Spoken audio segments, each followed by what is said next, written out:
So tonight was another win for Donald Trump in New Hampshire.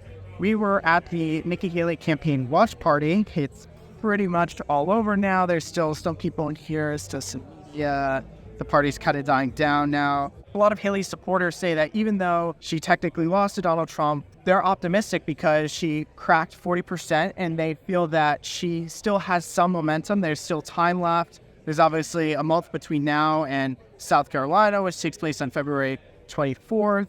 They also feel that the field kind of consolidated later in the game. DeSantis had dropped out just a few days ago, and that his absence will really start to set in within the next couple days, and that will benefit her potentially in some of these later contests. Of course, between New Hampshire and South Carolina, there's still the Nevada primary and the Nevada caucus. Haley is competing in the primary, which doesn't have any delegates. Trump is competing in the caucus, which has the delegates. So really the next big competition is Haley's home state of South Carolina.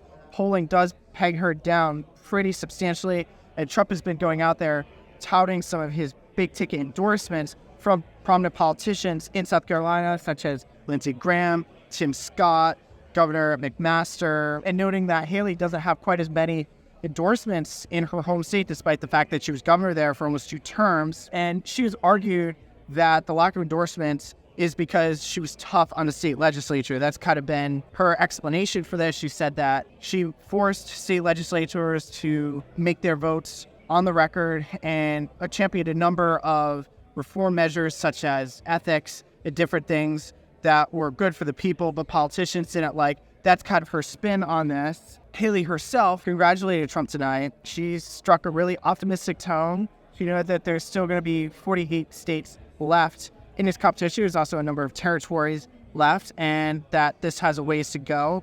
A lot of Haley's key allies have really talked about Super Tuesday as a make or break moment. That is, of course, on March 5th. So we'll definitely be keeping our eye on this. Trump supporters are saying that they feel he's already won this. He won Iowa significantly, and they believe that this is a waste of time and that everyone needs to coalesce around him. Haley supporters, of course, saying not that fast. They believe he has a lot of vulnerabilities in the general election, and they really want to see people give her a chance.